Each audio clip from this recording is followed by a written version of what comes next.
funny that Caroline and Jillian are cousins, considering that one of them is so round and the other is so straight. They kind of resemble the number 10 when they stand side by side. Caroline's still comfortably situated in the stairwell, pulling some of the jawbreakers she told me she'd run out of from her pocket and dropping them into her mouth. I start waving furiously at her and finally get her to notice me. "The lady's coming," I mouth a few times instead of yelling, since I don't want to risk attracting the neighbors' attention. "And we need help." Caroline finally heaves herself off the steps. "What the hell are you two doing?" she grumbles once she reaches us. Only her mouth is kind of full, so it doesn't come out very clearly. But I guess I would have asked the same thing, with Jillian being all contorted and me trying to yank her inside with one hand and keep the door open with the other. Some stuck-up girl wearing a fresh-looking sheepskin jacket passes by, glances our way, and whispers something to her friend and giggles. "You better mind your own business," Caroline yells after them as she pulls the door open wide enough for Jillian to slip through. Then she looks at me. "So where's the movie star?" Caroline gets out before a fit of coughing overtakes her. Her already hyperthyroid eyes bulge out a little more, and she starts pointing to her throat and wheezing. So I ball my hands into a fist and punch her in the back, square between the shoulder blades. "You shouldn't put so much candy in your mouth at one time," Jillian says. "Yeah, especially candy you claimed you ran out of," I add.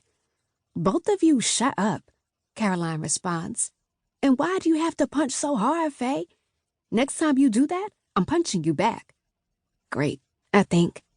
Next time I save you from choking to death on the fistful of sweets you shove down your throat, don't thank me, assault me."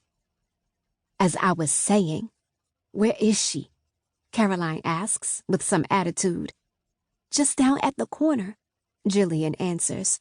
"Only the wind got hold of her little ho-ho-ho green giant hat, and this man had to run it down for her. I gotta tell you, though, she doesn't look like a movie star to me."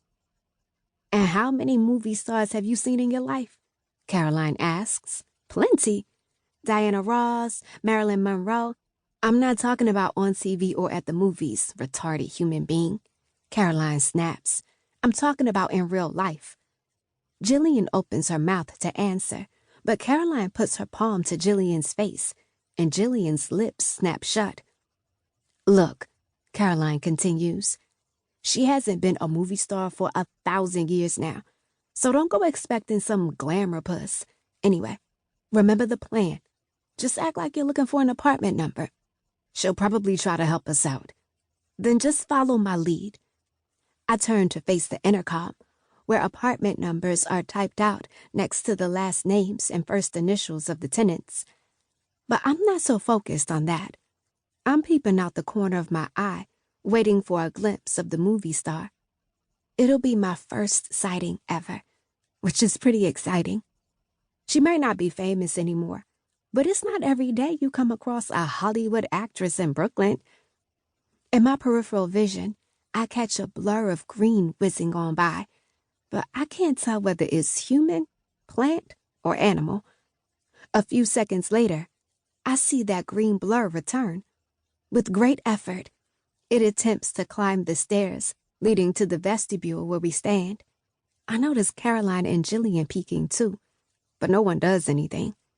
Finally, I move toward the front door.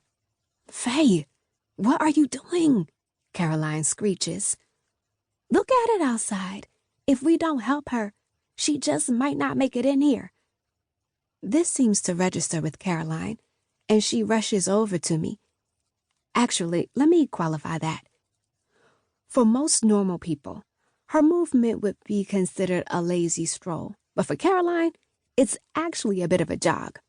Anyway, she gets to the door and pushes it open. Jillian and I go out and flank the lady and help her in.